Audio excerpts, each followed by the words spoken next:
सहनाववतु सहनौ भुनक्तु सह वीर्यं करवावहै तेजस्विनावधीतमस्तु मा विद्विषावहै।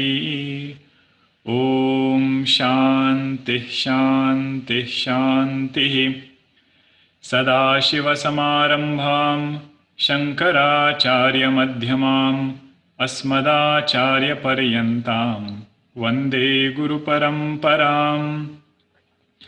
रामो राजमणिः सदा विजयते रामं रमेशं भजे। रामेणाभिहता निशाचरचमू रामाय तस्मै नमः। रामान्नास्ति परायणं परतरं रामस्य दासोऽस्म्यहम्। रामे चित्तलयः सदा भवतु मे भो राम मामुद्धर। समस्तजनकल्याणे निरतं करुणामयं नमामि चिन्मयं देवं सद्गुरुं ब्रह्मविद्वरं सद्गुरुं ब्रह्मविद्वरम्।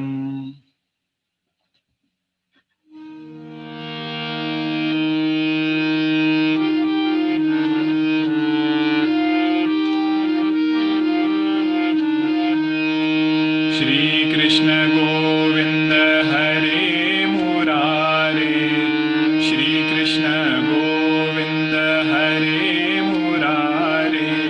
हे नाथ नारायण वासुदेव हे नाथ Narayan Vasudev.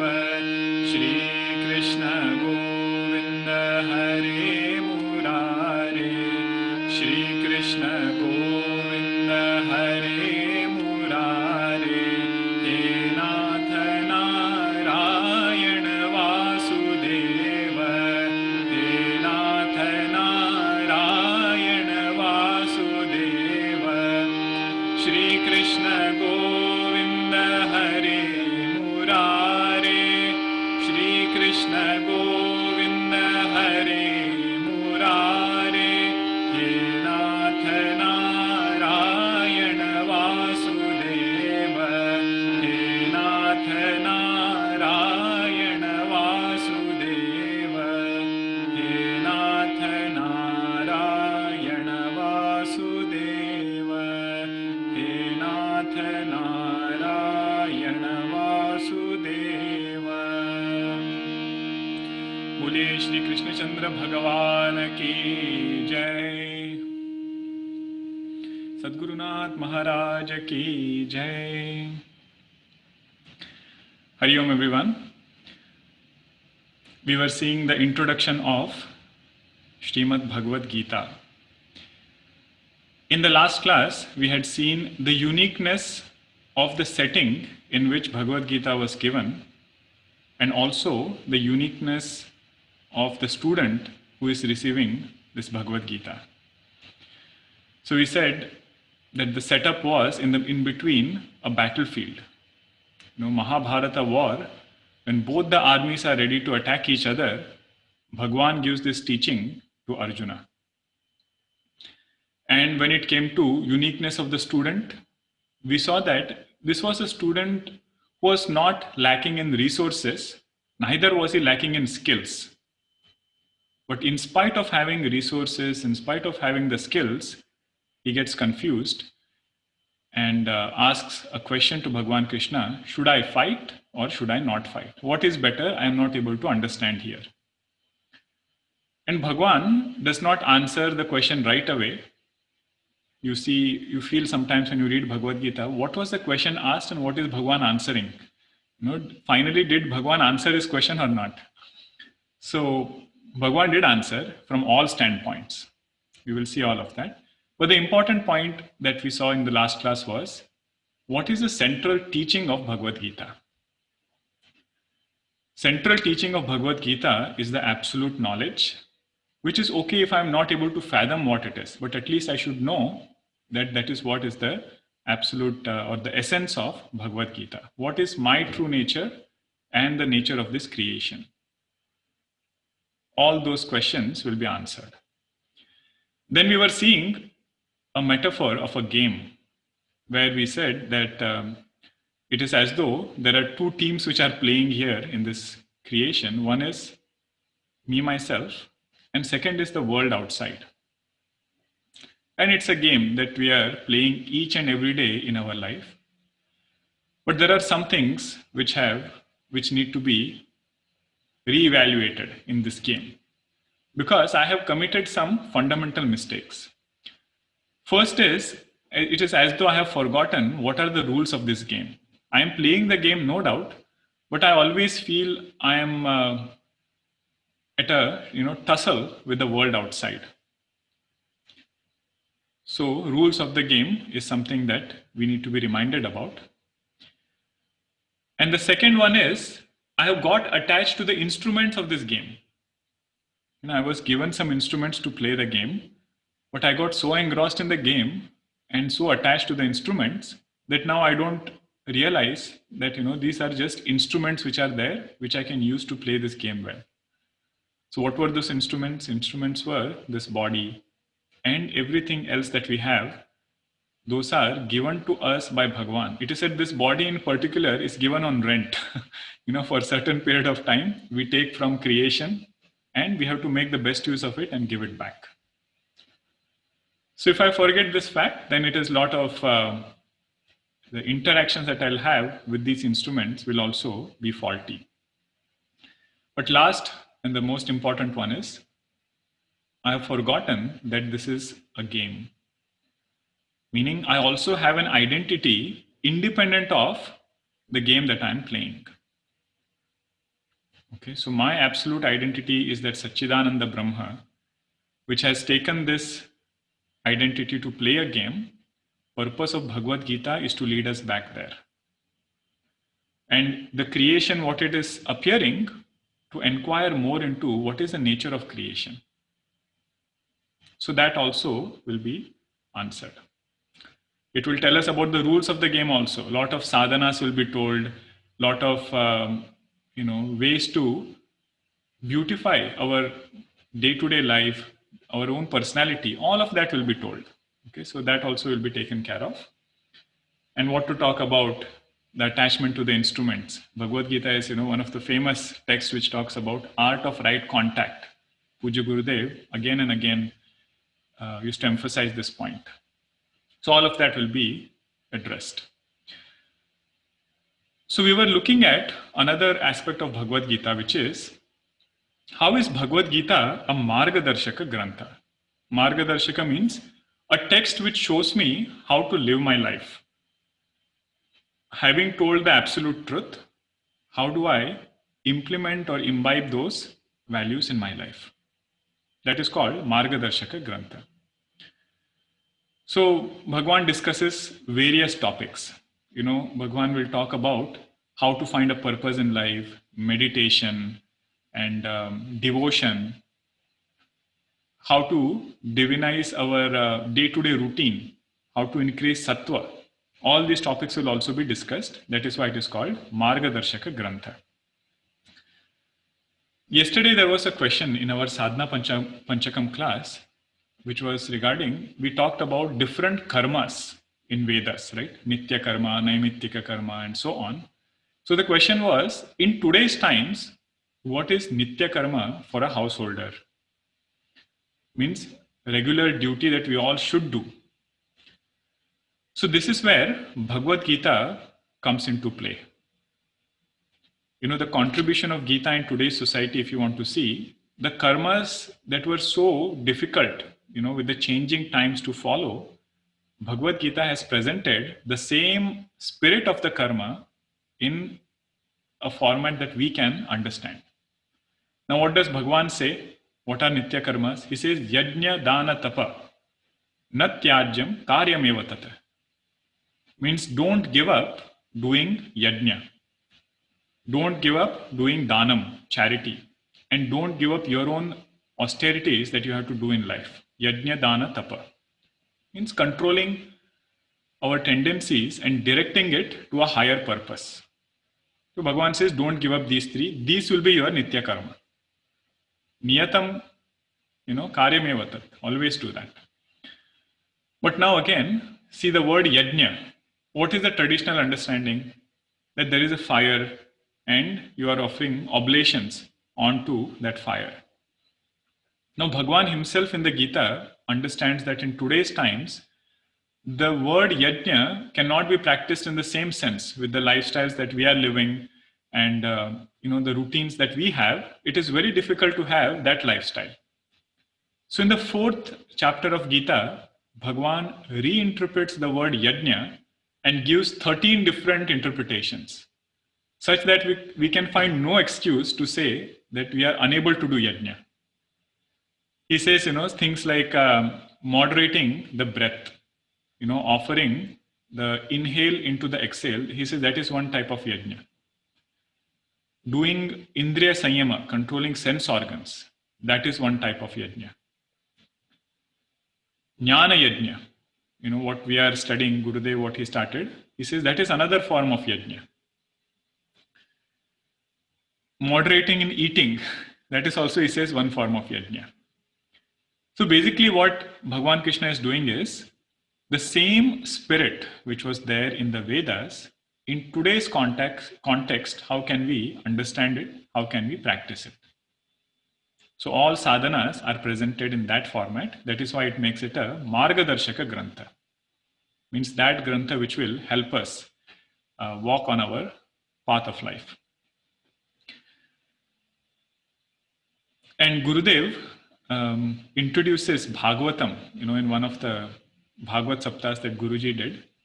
And there Gurudev mentions a very interesting point. He says, as the society changes, there is a need for us to reinterpret the same practices that were done in today's times.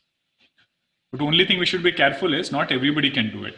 Somebody like Bhagwan Krishna, who is an authority, who is an avatara, they can come and do this reinterpretation. Okay, so that is why it becomes very important that we study the Gita and understand what it is. Now there are some other facts about Gita which are very interesting. One of the fact is, it has something in it for everybody. Means, different darshanas have come. Darshanas means schools of thoughts. There is Yoga Darshana, Vishishta Advaita, Advaita Darshana. All, the acharyas who are there, the main propounders of each of this school of thought, they have written commentaries on Bhagavad Gita as though it is their own school of thought. Which is very interesting because Bhagavad Gita and Hinduism or Vedanta in particular, let me not use too many words here, Advaita Vedanta in particular, has no conflict with any other darshana. When it comes to sadhanas, it leverages or in fact points towards different other darshanas. All of that will prepare me so that I can come to Advaita Vedanta. So we should not have confusion. Are there many paths to realization or is there one path to realization? There are many paths which lead into one path. Why do we say that? That is because, see, liberation will only be a relative term with the idea of bondage. Right? So if I say knowledge is the means to liberation, my question should be, what is my understanding of bondage? So if bondage is because of ignorance, then liberation is because of knowledge alone. Okay? So Bhagavad Gita, that is why it's a very beautiful text which will help us through sadhanas which are taken from different schools of thoughts. And it is expected that I should practice it, not just know it. Okay, I might know about meditation, I might know about devotion, I might know about how great it is to have faith in Bhagwan. But all those sadhanas are to be practiced. And that will prepare me to sit down and do Advaita Vedanta Shravanam, and that will lead me towards my own nature, which is ever existent. Okay, that is how Bhagavad Gita should be understood as a whole. We should never get confused about what is Gita trying to say.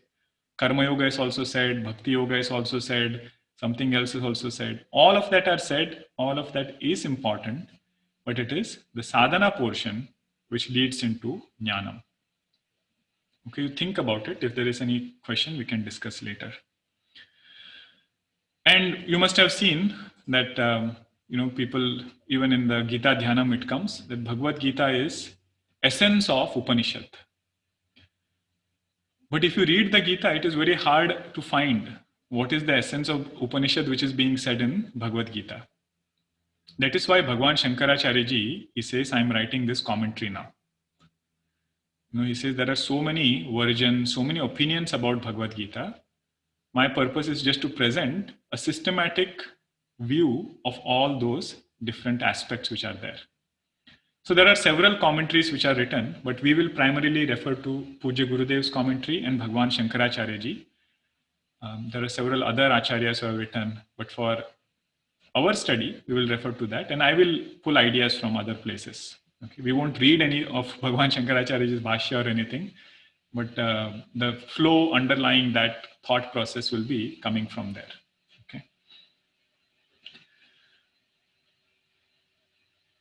So now, one of the things that happened with Bhagwan Shankaracharya's commentary was, it is said before he wrote a commentary, Bhagavad Gita was as though hidden in Bhishma Parva of Mahabharata. And when Bhagwan wrote this commentary, it became very popular. Popular in the sense that there were many discussions that happened and different scholars came in and presented their views.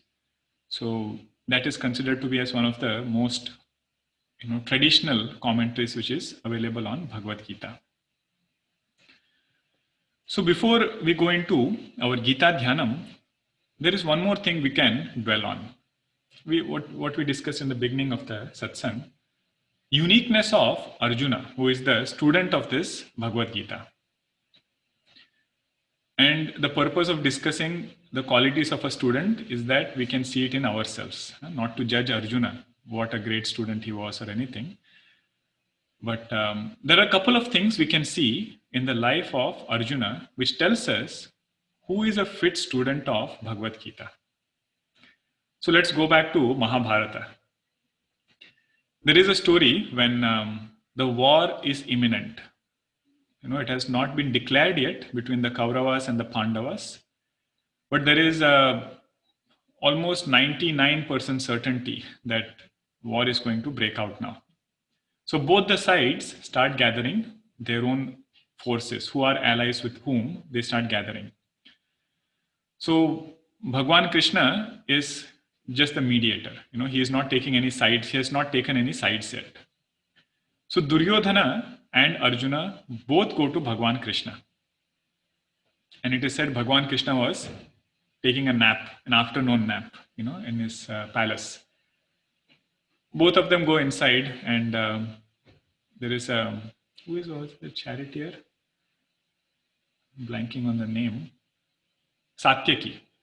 Satyaki was around. He said, Bhagwan Krishna is taking a nap, you sit there. So both sat. Arjuna sat at the feet of Bhagwan. Duryodhana sat at the head. He says, I am, the king. I should be here.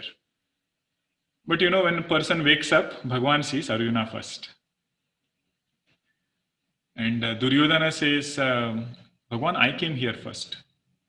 And because I have come here first, I have to ask the boon first. Bhagwan says, that might be true, but I have not seen any one of you come first. I have seen Arjuna first. So let him ask first. And he's younger from you, Duryodhana. Let him ask first. So Arjuna, the thing they could ask is, either Bhagwan said, I will come and fight on your side. Fight means I will just be there without taking any weapons. I will not take any weapons nor fight the battle directly, but I will be on your side. And second is, my entire army will be there. So you have a choice between my army or me. Arjuna, without even having any doubt in his mind, naturally says, Bhagwan, I want you and you alone. That is the first quality of Arjuna which plays all the way through Bhagavad Gita. Means if we have a choice over world and Bhagwan, what do we choose? Most importantly, it is not that Arjuna is a perfect student yet, but he is saying, I have made a resolve to change. and Bhagwan, I want you now on my side. So that is the first, quality of Arjuna. Second is, there was a time in Arjuna's life where he thought only acquiring all these weapons and being a great warrior is the sole purpose of life. And he sought Bhagwan's help for that. Whenever they used to be together in that forest, Kamyaka forest and everywhere else, Arjuna seeks Bhagwan's help for what? To fight against devatas.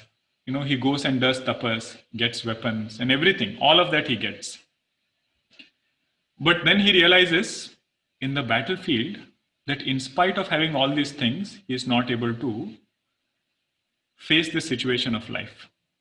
He has all the weapons, he has all the skills. And that is where he says, Shishyasteham Shadimam Tvam Prapannam.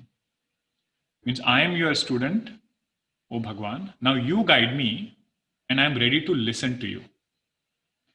Now this is a very important quality because you see in the entire Bhagavad Gita, Arjuna is very much keen on understanding what is Bhagwan trying to say.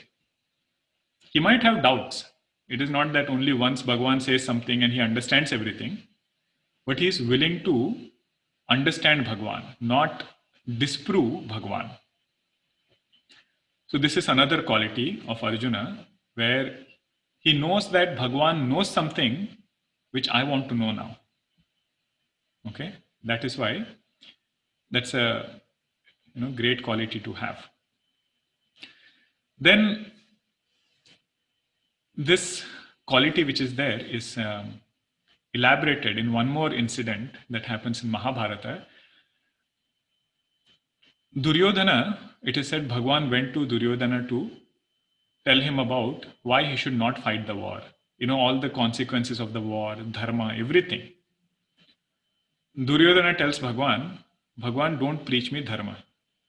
I know what is dharma and I also know what is adharma. But I don't want to do dharma and my mind is naturally drawn towards adharma because of this antaryami who is inside sitting, he blames it on Bhagwan only. He says Bhagwan is sitting inside and prompting me to do these things. But Arjuna, on the other hand, has a similar question. He says, Bhagwan, in spite of knowing that, we should not do certain things, in spite of knowing that there will be harm coming from these things, why do we still end up doing some things?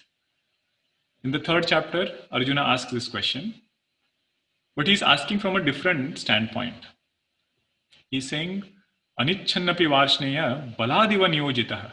In spite of not wanting to do something, I am being prompted, I am pushed to do certain things. Can you please explain what is the reason? How can I come out of it?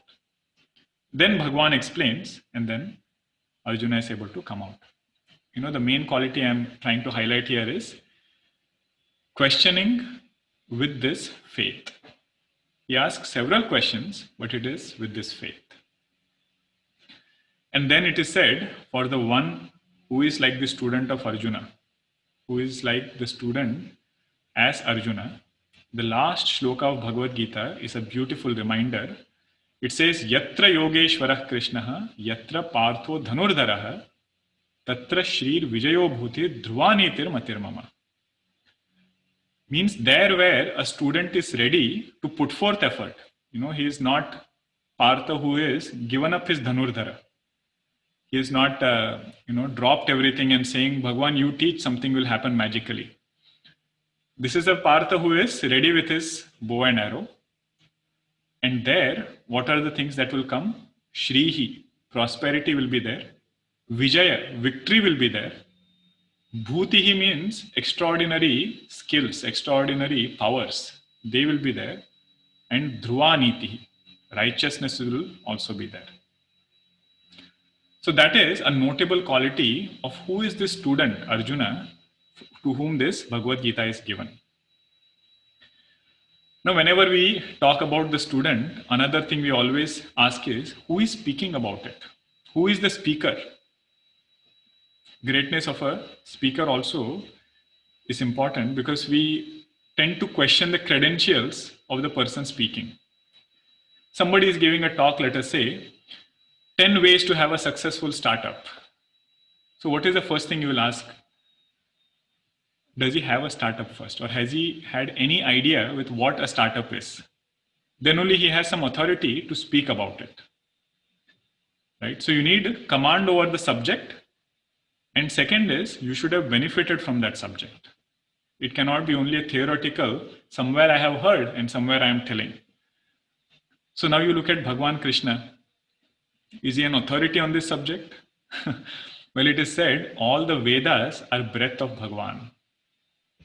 Vedas, mantras that have come are Veda, Bhagwan's Bhagavad Swarupa only. So who can be a better authority than Bhagwan Krishna to tell us about Bhagavad Gita?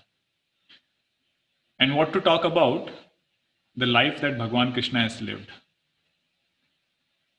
There is a story in Mahabharata where Bhagwan Krishna tells about his life. I don't know if it's authentic Mahabharata, but some Mahatmas tell stories which might not be there in Moola Mahabharata, but it communicates a point. So Bhagwan Krishna narrates his life where he says he was born in a jail. Right the day he was born, separated from his parents. Grew up somewhere else where everybody blamed him for things that he did not do. When it came to marriage, got married to those who wanted to marry him, not the other way around. And what to talk about family problems. So many, that it said there was a university in Dwaraka for Bhagwan Krishna's children. So naturally all problems will be there. But if you see Bhagwan's personality, never ever you will see him frowning in life. Okay, that is the power of knowledge. Avatara Purushas show us that thing.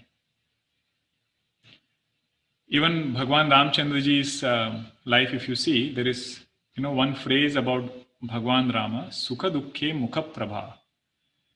Means no matter what happens in the world outside, the Prabha, the brilliance on his face did not fade even a bit. Whether he was sent to the forest or he was made the king. So they are authentic sources from whom we can learn about this knowledge. Okay, so the student is great and so is the teacher. So that was about Bhagwan Krishna. And I would feel very incomplete if we introduce Bhagavad Gita without introducing the love Puja Gurudev had for Bhagavad Gita. All his talks throughout his life, evening was Bhagavad Gita satsangs, morning was Upanishads. That was a routine he had. And something interesting is, when a student has a question burning in his heart and he is seeking intensely for some answers in life, he will find the right teacher and the answers will appeal to him right away. There is not too much of delay, not too much of time needed in tuning up with the teacher or anything. If the question is very intense, the question is coming directly from the student. But our lives were such that we never had these questions to begin with. We saw a lot of things in life, but we never thought the solution for those things will come from studying Bhagavad Gita. So Puja Gurudev did two things for us. One is, he told us, this is the way you are living right now. There is something higher to seek for. He made those questions as though come to us and also said, this is the solution. Now you can benefit from it. Otherwise, showing the problem anybody can do, right? This is wrong, this is wrong, that is wrong. But what is the solution? How do I rise up now? That Puja Gurudev gave us, and that was his whole vision, that you benefit and you start reflecting on it loudly. If anybody wants, they will also flow along with this river. Okay. So we invoke Gurudev's grace also as we begin. So now we will see Gita Dhyanam. Okay, it is any text that we study in our traditional way. It is not merely one book that we are studying. There has to be some relationship with this text. It has to become our own companion that we can hold on to whenever we need support, right? So these mantras of Gita Dhyanam will help us tune ourselves with Bhagavad Gita. Dhyanam means what? Meditation. But Bhagavad Gita is 700 shlokas. How can I meditate on something so vast? So one great Mahatma, one scholar by the name Madhusudana Saraswati ji has picked up the central theme of Bhagavad Gita and presented in these set of verses, which is called Gita Dhyanam. And it is to invoke that reverence for this text. Okay. So various metaphors are used, beautiful description is given of nature, and it is again tied back to Bhagavad Gita. So we will chant Gita Dhyanam. I know all of you are very familiar, but some of them are new. So just for everybody's convenience, we'll chant quarter verse each, and then I will chant, you repeat, then we'll do it together.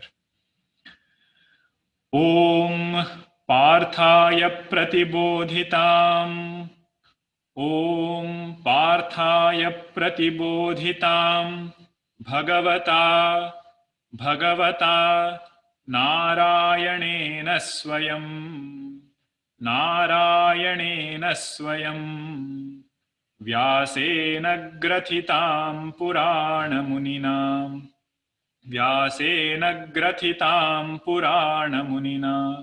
Madhye Mahabharatam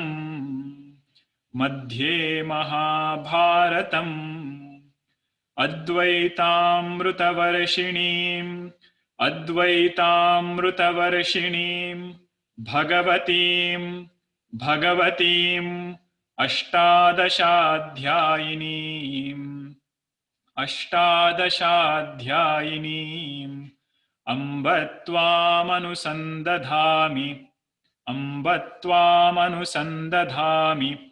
Bhagavad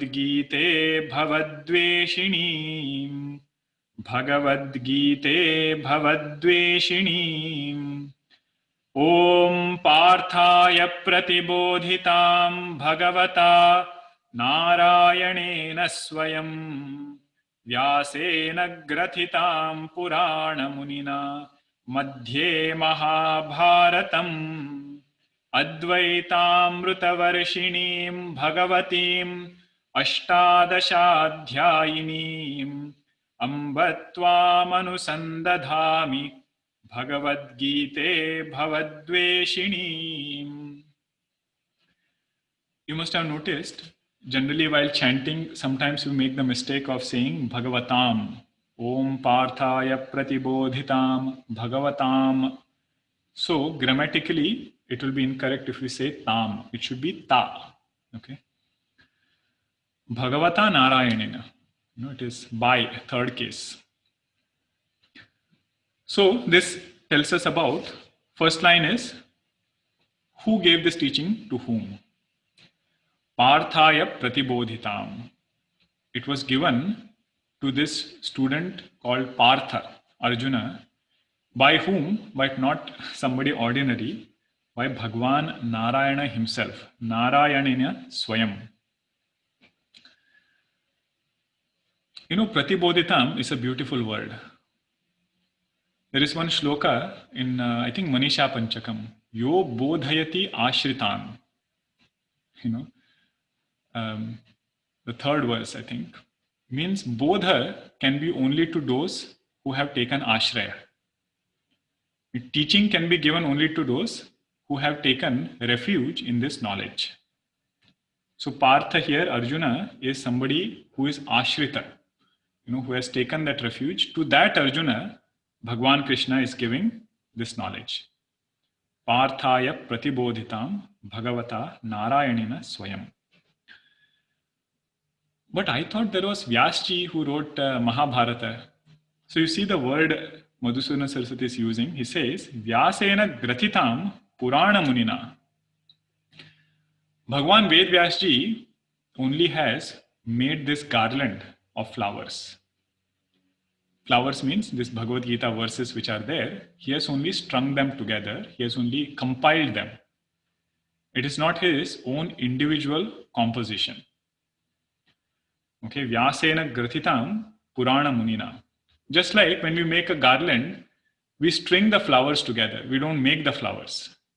Right? So Bhagwan Ved Vyasji is the Grathitham, the one who has made these flower garland. Purana Munina, the one who is the ancient Muni who has composed several Puranas. And one of them that he has composed is Mahabharata. Mahabharata actually is Itihasa, but for him, the title that is given is Purana Munina, the one who has composed 18 different Puranas. Bhagavatam is one of them. Madhye Mahabharatam means this Gita where it was given in the middle of Mahabharata. So who gave it to whom? Bhagwan Narayana gave it to Arjuna.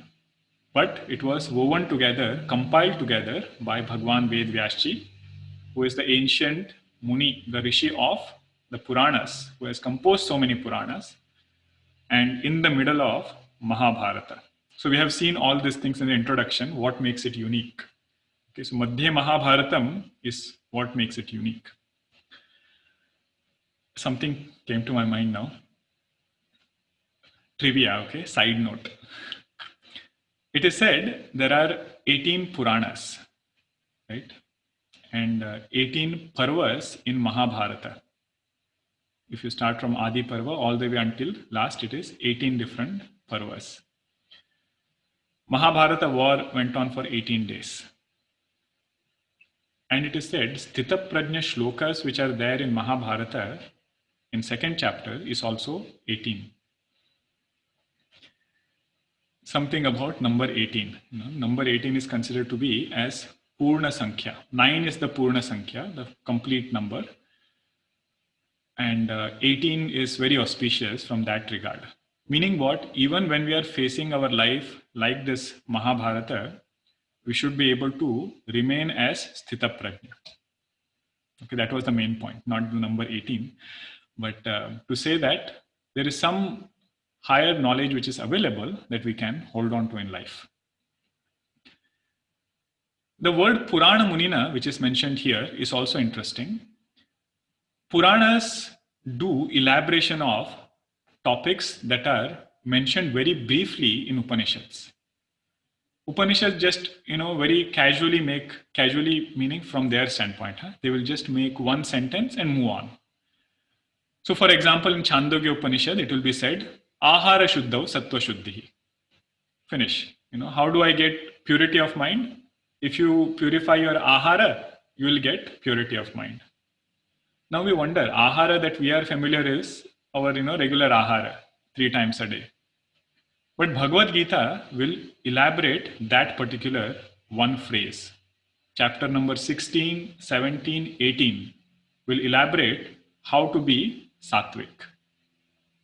Okay, so that is the role of Puranas and all the texts that are being composed. It will show what is not very clear in Upanishads. So what is the nature of Bhagavad Gita? It says Advaitamrita Varshinim. It is the one that bestows the nectar of Advaita. Advaita is the supreme bliss. It is not another text that is being spoken here. It is the nature of reality which is being shown as our own true nature, with which we can always enjoy this monsoon shower of Advaita. Advaitamrita Varshinim Bhagavatim Ashtadashadhyayinim. Ashtadashadhyayinim means it is having 18 chapters. Okay, and Bhagavatim means it is given the status of Bhagwan. That is Bhagavatim Ashtadashadhyayinim, Bhagavad Gita. Last line says, Amba Tvam Anusandadhami. Amba means mother. Means it is said, O Mother Bhagavad Gita, I will do Anusandhanam. I will dwell on your meaning over and over again. I will make your vision as my vision of life. The vision of Bhagavad Gita should become my vision of life. That is why it is called Anusandadhami. We can never say, I have completed reading Bhagavad Gita. I have finished reading Bhagavad Gita. That would be very immature to say, because there is so much depth. Every time you can look at different levels. And those levels should be higher and higher. Okay, from worldly standpoint, we should go towards absolute standpoint. That is what we mean by higher version of Bhagavad Gita. Anusandadhami means I will meditate, contemplate on that over and over again. And why is it called a mother? Because it gives birth to a sadhaka. You know, the mind of a sadhaka has to be cultivated, nurtured, and never turned down. So that is one uniqueness of Bhagavad Gita, that it will inculcate this sadhaka mind. You know, it will give birth to a sadhaka. It will nurture it, tell us sadhanas that we can consistently do. But just like a mother never turns away anybody, right? No matter how, you know, the weaknesses might be there, limitations might be there in the child, it will still see some ray of hope. So Bhagavad Gita is like that. You see in 12th chapter, different, Bhagavan says, this is what you should try. If you cannot try this, come here. If you cannot try this also, come here. Like this one level he will come, but he will never say, better luck next time. Okay, so that is the heart of a mother.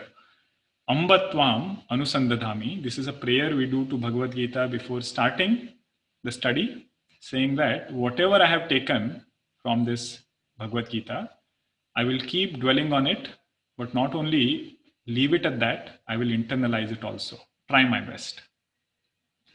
Bhagavad Gita Bhavadveshinim. That is the last quarter. Bhagavad Gita Bhavadveshini means, what is the glory of Bhagavad Gita? It will kill this Bhava Roga. Dveshini means it will end this Bhava Roga. What is Bhava Roga? It is this disease as though of becoming. I am constantly trying to prove myself to somebody else. Okay. And with that attitude, I realize I live such a vulnerable and a stressful life. You know, every time trying to prove myself, become something which I am not. Okay, that is called Bhava Roga. So Bhagavad Gita will help us go through life, be competitive, but not stressful. This is the secret of Bhagavad Gita. Okay, otherwise we generally have this question, oh, if I don't have to become anything, what will I do? You know, how will I get motivated towards my goal? So Bhagavad Gita will point us towards those secrets with which we can be competitive. Look at Arjuna, you know, not after the war, not that he lost his skill to how to fight the war, but he was having a higher vision, greater support of, you know, Bhagwan to hold on to. So that is how Bhagavad Gita does Bhavadveshini. Bhavaroga is that word, which is generally, it comes in many places. Bhagavan Shankaracharya ji writes it as Bhava means that disease of becoming something, you know, trying to portray myself as somebody, and which puts me under a lot of stress. So that is the first verse. So we will chant it again and conclude, and then we'll take on, there are some announcements, and if there are questions, we'll take on. So next time when we read the verse, we should read it with the meaning also. That is the whole purpose of going word by word, okay? Om Parthaya Pratibodhitam Bhagavata Narayanena Swayam Vyasena Grathitam Purana Munina Madhye Mahabharatam Advaitamrutavarshinim Bhagavatim Ashtadashaadhyayinim Ambatvamanusandadhami Bhagavad Gita Bhavadveshinim. Om Purnamadah Purnamidam Purnat Purnamudachyate Purnasya Purnamadaya Purnamevavashishyate. Om Shanti Shanti Shanti. Harihi Om Shri Gurubhyo Namaha. Harihi Om. Harihi Om.